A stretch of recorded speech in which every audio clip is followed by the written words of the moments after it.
Hey mamas, I'm Brooke Miller, registered dietitian, certified lactation counselor, and a mama who has helped hundreds of moms feel like themselves again after baby, boost their energy, mood, metabolism, and even milk supply. Inside of the Postpartum Shift podcast, you'll learn how to take care of your health so that you can show up best for the ones you care about most. Each week, we'll tackle topics like nutrition, exercise, breastfeeding, mental health, and so much more. Plus, you'll get access to guest experts who will share ways to make your pregnancy and postpartum experience easier. Whether you're approaching the postpartum period or you're right in the thick of it, you're in the right place. Let's dive into today's topic. Hey, welcome back to the podcast. I'm so excited you're here today. We are going to be talking about some unexpected things that might occur postpartum that so many moms have never heard of and didn't even realize was a thing. So before we dive into this topic, first I'm going to read a written review. This is from Bright Future 25. She said, love. So excited for this podcast. I love Brooke and all of her advice for us postpartum moms. So helpful and doable. Can't wait for more. I just subscribed. Thank you so much for leaving a written review. And if you haven't left a review yet, I would so appreciate it. It just helps this podcast reach more moms who need this information. So let's dive in. I don't know how you felt going into your pregnancy and postpartum. I feel like for a majority of us, when we get pregnant with our first baby, we're really fixated on all the milestones and what to expect and preparing for labor and delivery. And some of us even go that extra mile and really prepare for breastfeeding and postpartum. But I know so many moms who prepare more for birth and pregnancy than they do for the postpartum period. And then some of these things happen that we're going to talk about today, and moms are just completely stumped and floored. Like, why didn't anybody tell me about this? And as somebody who actually went into pregnancy, breastfeeding, postpartum, I felt very prepared going into all of these things. I'm going to mention 3 things that were just completely unexpected for me and things that I did not realize were normal or common. And truthfully, these things were more intensive the second postpartum experience versus my first. And so you may be listening to this and say, oh, I didn't really experience this the first time around. Well, if you have more babies in the future, these might be things that you might come across. So we're just going to chat about it. So first things first, the afterbirth cramps. So I don't remember these being very intense with my first son, but they tend to be more intense the more pregnancies that you have. So if you just gave birth to your 4th baby, you're probably going to notice that these afterbirth cramps are way more intense with that pregnancy and postpartum versus your first one. And this is because your uterus is contracting. It's trying to get back to its normal pre-pregnancy size. So for some moms, these pains only last for 2 to 3 days. With my second son, I was in pain for about a week straight, and the pain was definitely more intensive while I was breastfeeding. And so you may find that the pain starts, the afterbirth cramps start in your uterus while your baby is latching. And this is just because of the hormonal shift that happens. So when your baby is breastfeeding, it's going to release the hormone oxytocin. And this hormone helps cause contractions. And again, it does get your uterus back to its normal size quicker, and it can help with just things like postpartum bleeding. It can help your uterus get back to its normal size. And again, there is a benefit to this happening, but it's really intense. And I was not prepared for this at all. I was asking the nurses in the hospital for pain medications. And the nurse that I talked to, she said, yeah, I just had my 3rd baby, and it was so much worse the 3rd time around versus the first time around. So she was such a great nurse. She really empathized, and she's like, I will get you the pain meds. And so just know that if this is happening, do not be afraid to ask for pain medications. There are so many pain medications that are safe, especially while breastfeeding. And so just don't think that you have to live with the pain and that it's never going to go away. Just know that the pain will go away. But in the meantime, for the first few days or week, do not be afraid to ask for the pain meds. So again, there's an important purpose here. It's going to narrow the blood vessels in your uterus. So this can really prevent you from having a lot of blood loss postpartum. And this is one thing I will say about both of my postpartum experiences is I had very minimal blood loss, like during labor and after labor. And my doctors were like, oh, wow, like we're kind of impressed with the amount of blood that you lost. And so I don't know, how much of this played a role with that, but I didn't have, a really heavy flow or anything after birth, which was really nice. But the cramping was definitely painful. And so, when we deliver our babies, our uterus is actually about 2.5 pounds, but about a week postpartum, it already shrinks to half that size, which is so crazy that can happen so fast. And usually by about our 6-week postpartum visit, usually our uterus is down to about 2 ounces. So this is completely normal for it to take a while for your uterus to get back to its normal size. And unfortunately, the cramping can be a big part.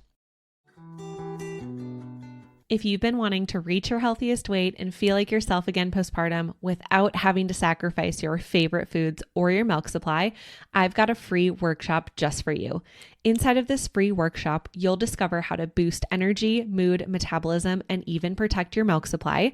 You'll learn common mistakes that moms make that actually cause exhaustion, mood swings, low milk supply, and weight loss resistance to become worse, things that moms don't even realize. And you'll learn the proven 3-step method to heal your hormones and metabolism after baby so you can go from surviving to thriving postpartum. Plus, as a free gift, you'll get my postpartum snack guide when you come hang out with us. All you have to do is click the link in the show notes to save your seat today. Spots are limited. See you there. All right, let's talk about something else that a lot of us don't expect or anticipate. And again, this was kind of the same boat. I didn't really experience this with my first postpartum experience, but oh my goodness, I was so smelly the second time around. I would wake up sweating in the middle of the night. I just had disgusting body odor. I had to buy men's deodorant. Like normally I use aluminum free and like try not to use a super intensive deodorant most of the time, but during my first month or two postpartum with my second son, I needed the strongest deodorant. I smelled horrific.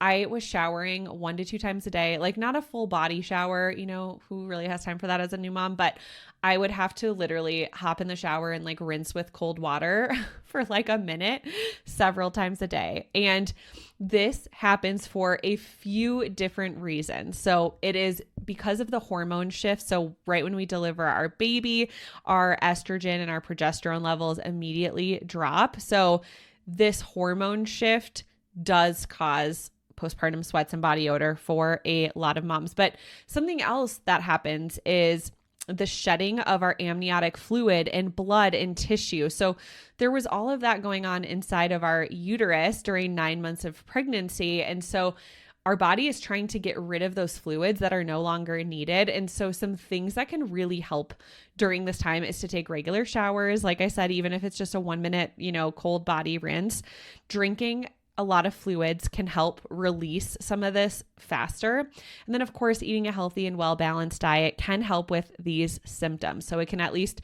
shorten the duration of these symptoms. So I'm not going to promise that a healthy diet is going to promise that you're not going to sweat at all, because again, depending on your pregnancy and the amount of amniotic fluid that you had, your body is just trying to get rid of those fluids. So some of this is completely normal.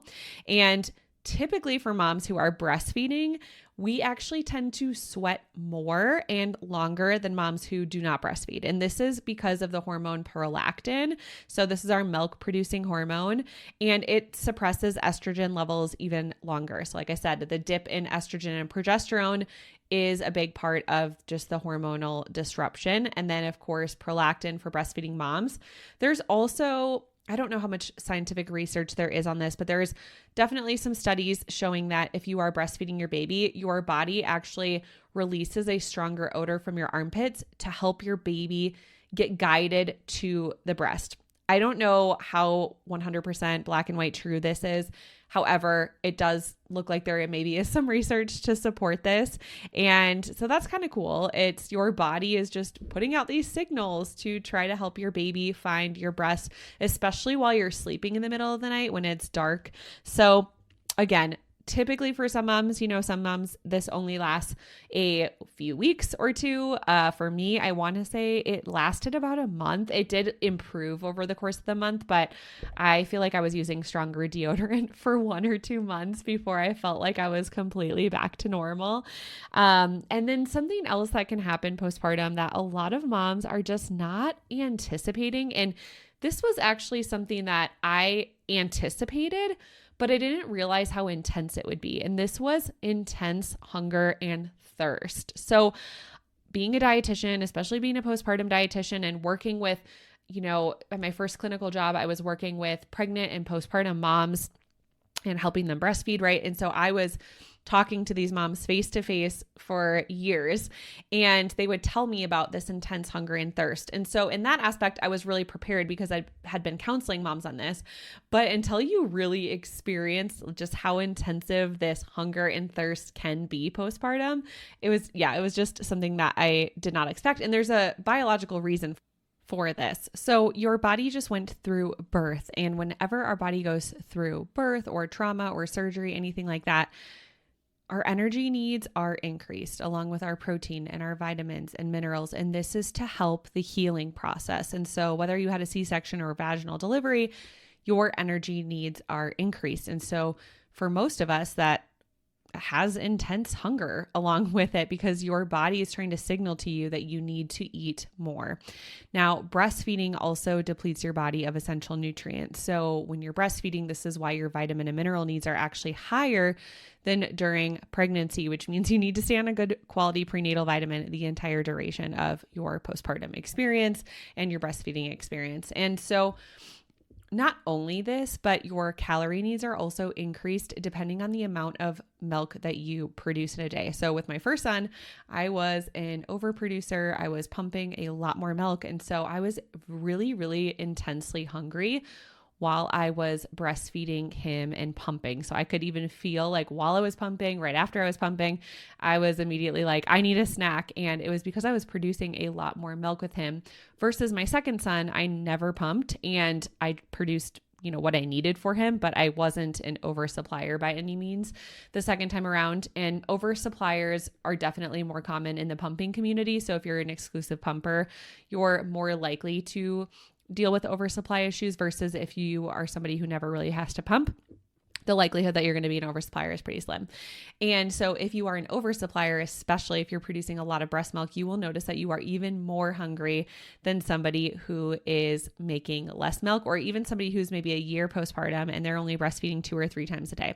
So something else that can happen is while you get a letdown, so while you hook up to your pump and start pumping, or when your baby latches and you feel that letdown, thirst is something that can be also pretty intense. And this is because of oxytocin, that hormone being released during that letdown. And so for a lot of moms, you may feel really suddenly thirsty. I found for me, now this is, just my experience, but I found for me, I would get way more thirsty while pumping versus while latching. And I think it's because when you're pumping on both sides, you have a letdown, like pretty intense letdown on both sides versus when you're just latching the baby on one side. Yes, you have a letdown, but for me, I found that I wasn't as thirsty when I was latching versus when I was pumping. I've definitely talked to some moms where they are just as thirsty when they pump or when they breastfeed. And I've talked to moms who feel more thirsty when they latch the baby versus pump. So everybody's a little bit different, but if you are suddenly feeling thirsty while latching or pumping, this is because of the oxytocin that is being released, and it's your body's way of preparing for the milk to be taken away and removed during that session. And so our hydration needs are higher when we are breastfeeding and postpartum, even more so than when we are pregnant.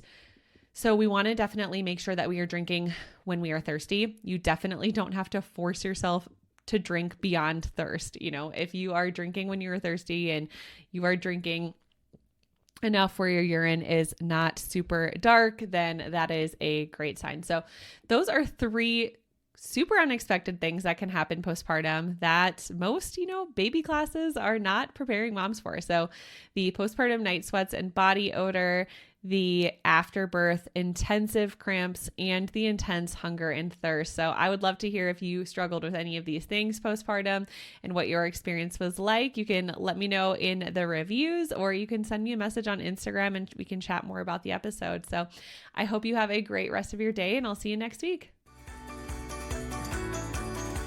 Thank you so much for hanging out with me and listening to the Postpartum Shift podcast. If you enjoyed this episode, it would mean the world to me if you could share this episode with a mom friend and leave a written review.